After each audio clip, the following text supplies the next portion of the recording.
Everyone, आज की video में हम बात करेंगे आपका फाइनल टर्म के जो एग्ज़ाम होने वाले हैं मैथ्स के पेपर की। आपका एक जो है इसका प्रैक्टिस सेट हम कर चुके हैं। ये है आपका प्रैक्टिस सेट नंबर 2। तो चलिए शुरू करते हैं। ये क्लास 5 का है। आपके एग्ज़ाम होने वाले हैं, आपको पता है, डेट शीट आपको मिल गई हो गई, तो उसी के अनुसार आपने तैयारी करनी है। एक दिन की भी छुट्टी एग्ज़ाम के बीच में नहीं है, तो इसी के अनुसार आपने तैयारी करनी है। तो चलिए शुरू करते हैं। शुरू करने से पहले मैं बता दूं, मैं इस चैनल पर मेधावी की तैयारी और नवोदय एग्जाम की तैयारी भी करा रही हूं। अगर आपने अभी तक वीडियो नहीं देखी है तो उन्हें आप देख सकते हैं। तो चलिए शुरू करते हैं। सबसे पहले क्वेश्चन नंबर 1 से। हम डैश का उपयोग करके किसी वस्तु की लंबाई को मापते हैं।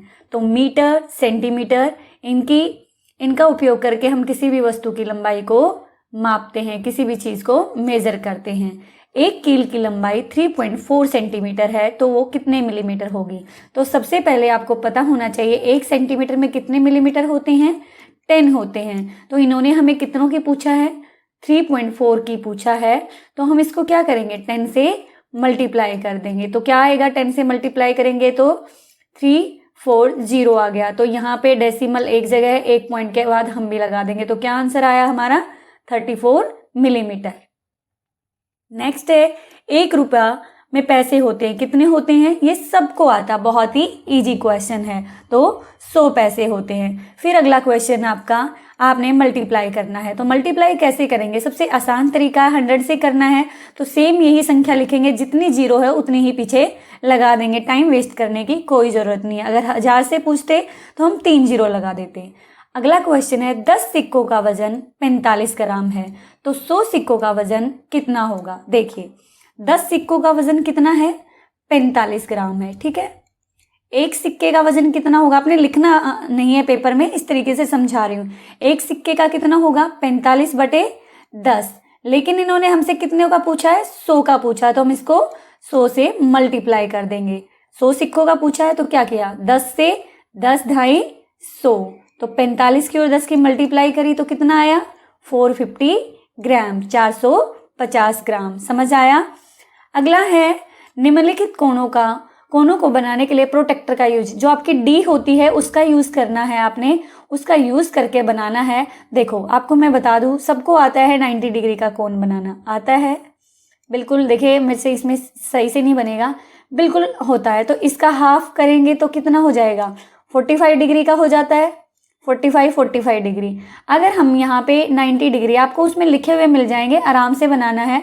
अगर थोड़ा सा इधर हो जाए तो अप्रोक्सीमेटली 105 डिग्री का एंगल जो है आपका बन जाएगा। तो आपने इसको बनाना सीखना है, उसमें से प्रोटेक्टर का यूज करके। नेक्स्ट पे चलते हैं। 12 सेंटीमीटर लंबाई और चौड़ाई 8 सेंटीमीटर वाला एक आयत बनाए और निम्न ज्ञात करें। देखो आपको पता है आयत बनाने के लिए क्या करेंगे? आयत बनाने के लिए हम इस तरीके से फिगर बनाएंगे। इन्होंने क्या दिया हमें? 12 सेंटीमीटर जो है लेंथ दे रखी है, ठीक है, और चौड़ाई कितनी दे रखी है हमें? 8 सेंटीमीटर दे रखी है, ठीक है। फिर इन्होंने हमसे पूछा आयत का परिमाप बताओ। परिमाप क्या होता है? चारों भुजाओं का जोड़। उसके लिए फॉर्मूला क्या आपका? 2 L+ ब्रेथ, यही होता है। तो लिखो 12 + 8। देखो आपको करनी आनी चाहिए ये चीज़ें, अगर आपको रूल पता है तो आप अच्छे से कर पाएंगे। तो 12 और 8 20, और 20 को 2 से मल्टीप्लाई किया तो कितना हुआ? 40 सेंटीमीटर, ठीक है। ये आपका आंसर हो गया। आप बेसिक से जोड़ के भी देख लो। 12 12 24, 8 8 16, तो कितना हो गया? 40 हो गया हमारा आंसर। इसका मतलब ठीक है। उसके बाद आयत का क्षेत्रफल। क्षेत्रफल कैसे निकालते हैं? लंबाई गुना चौड़ाई, लंबाई गुना चौड़ाई, लेंथ इंटू ब्रेथ। तो लंबाई कितनी है हमारी? 12 सेंटीमीटर, और चौड़ाई कितनी है? 8। तो लंबाई और चौड़ाई के आपस में गुना करो। 12 8 12 8 जार 96 वर्ग सेंटीमीटर। समझ आया किस तरीके से किया? मैं आपको सिर्फ इनके आंसर नहीं बताना चाह रही, मैं चाहती हूँ आपके पेपर में कुछ भी आए आपको वो करना आए। अगला है, हमें एक तालिका दी हुई है जिसमें बताया गया छात्र कैसे मदद करते हैं। यहाँ पे छात्रों की संख्या, किराने का सामान खरीदने में 23 जो बच्चे हैं, 23 बच्चे वो हेल्प करते हैं पेरेंट्स की। कपड़े धोने में 15 बच्चे करते हैं। मेज लगाने में 35 करते हैं। झाड़ पोंछ करना 18 बच्चे करते हैं। खाना बनाने में 11 करते हैं। बर्तन धोने में 20 करते हैं। अब हमने ये पढ़ लिया, अब हम आंसर करेंगे। सबसे पहला क्वेश्चन है, कितने छात्र अपने माता पिता की मदद करते हैं? तो कितने छात्र करते हैं? ये सारे छात्र करते हैं इनकी। आप इनको जोड़ लेंगे, आपका आंसर यहाँ पे आ जाएगा। ठीक है, जोड़ने की मुझे कोई जरूरत नहीं है, आप खुद से जोड़ लेंगे। कौन सा कार्य अधिकतम छात्रों द्वारा किया जाता? अधिकतम मतलब कौन सी संख्या आपको सबसे ज्यादा लग रही है? यहाँ पे देखो 35। तो कौन सा कार्य किया जाता है? मेज लगाना। तो यहाँ पे आप क्या लिख देंगे पेपर में? मेज लगाना। तो आपको वो समझ आया? ये यहाँ पे आप लिख देंगे मेज लगाने का काम है। फिर एक कौन सा कार्य न्यूनतम, न्यूनतम यानी कि कम से कम, सबसे कम कौन सा किया जा रहा है? खाना बनाना। तो खाना बनाना यहाँ पे हम लिख देंगे। ठीक है, क्या लिख देंगे यहाँ पे? खाना बनाना। ठीक है, पूरा नहीं लिख रही हूं। कितने छात्र कपड़े धोने और बर्तन धोने में मदद करते हैं? कपड़े धोने में कितने करते हैं? 15। और बर्तन धोने में कितने करते हैं? 20। तो इन्होंने हमसे दोनों का पूछा कितने करते हैं, 15 और 20 हमने जोड़ दिया, 35 स्टूडेंट्स जो है वो ऐसे यूज करते हैं। ठीक है, नेक्स्ट है सबसे अधिक मदद और सबसे कम मदद किए गए कार्यों के बीच अंतर। सबसे ज्यादा कौन सा है? 35। और सबसे कम कौन सा है? खाना बनाना 11। तो माइनस कर दीजिए, 5 में से 1 गया 4, 3 में से 1 गया 2, तो कितना आ गया? 24। समझ आ गया आपको? आ गया होगा, बहुत ही इजी है आपका पेपर, कोई मुश्किल नहीं है। नेक्स्ट है, मैंने लिख दिया है, ज़्यादा हमारा कैलकुलेशन में टाइम ना जाए, लेकिन मैं आपको समझा दूंगी।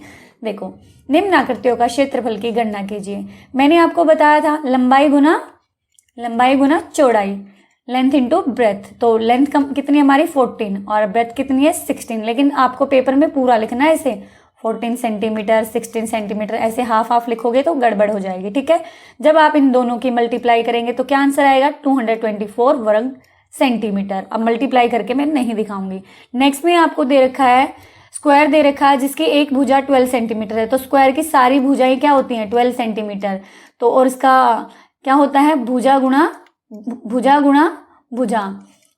भुजा होता है इसका। तो आपने देखो 12 दे रखी, तो 12 को 12 से हमने मल्टीप्लाई कर देना है, तो 144 वर्ग सेंटीमीटर आपका आंसर आ जाएगा। ठीक है, नेक्स्ट में देखो, यदि एक पैकेट में 66 लड्डू हैं तो 19 पैकेट में कितने लड्डू आएंगे? ये तो वही बात हो गई कि आपके पास 5, मान लो एक पैकेट में 5 चीजें आती हैं, तो 10 में कितनी आएंगी? 50 आएंगी। तो ऐसे ही हमने पूछा है, एक पैकेट में 66 लड्डू हैं तो 19 पैकेट में कितने आएंगे? ऐसे सिचुएशन में हमेशा मल्टीप्लाई करना है। तो मल्टीप्लाई करोगे तो कितना आ गए? 1254 लड्डू आ गए। तो आपने पूरा पेपर में ये लिखना है। सीता एक बैंक से रकम लेती है इतनी 89,650 रुपीज़ का ऋण लेती है और उसे 6 समान किस्तों में वापस करना है, तो उसे हर महीने कितने रुपए देने होंगे? ऐसी सिचुएशन में क्या करोगे? इसको 6 से डिवाइड कर देंगे ताकि इक्वल आ जाए। तो आपको इतनी जो है देनी पड़ेगी, 14,941.7। ये आपको जब आप निकालेंगे डिवाइड करके इस तरीके से, तो आपका आंसर आपको मिल जाएगा। एक दुकानदार के पास 420 पेंसिल है, उसे प्रत्येक डिब्बे में 12 पेंसिल रखनी है, तो सभी पेंसिलों को पैक करने के लिए उसे कितने डिब्बे चाहिए? तो एक दुकानदार के पास टोटल पेंसिल कितनी है? 420, और हर डिब्बे में कितनी रखनी है? 12 रखनी है। तो हम डिवाइड कर देंगे, तो कितने डिब्बे चाहिए उसको? 35 डिब्बे चाहिए। ऐसी सिचुएशन में हमेशा डिवाइड करना होता है। तो समझ में आया आपको? ये था आपका पेपर, इसी तरीके का आएगा, कोई ज़्यादा मुश्किल नहीं है, बस थोड़ी सी ट्रिक की नीड है, आपको बिल्कुल ध्यान से करके आना है। तो उम्मीद करती हूँ प्यारे बच्चों आपको समझ में आया होगा। अगर वीडियो अच्छी लगी तो क्या करना है? लाइक करना है, शेयर करना है दोस्तों के साथ, ताकि उनके भी एग्जाम अच्छे जाएं। और चैनल पर नए हैं तो सब्सक्राइब करना है ताकि आपको ऐसे ही अच्छी वीडियो मिलती रहें।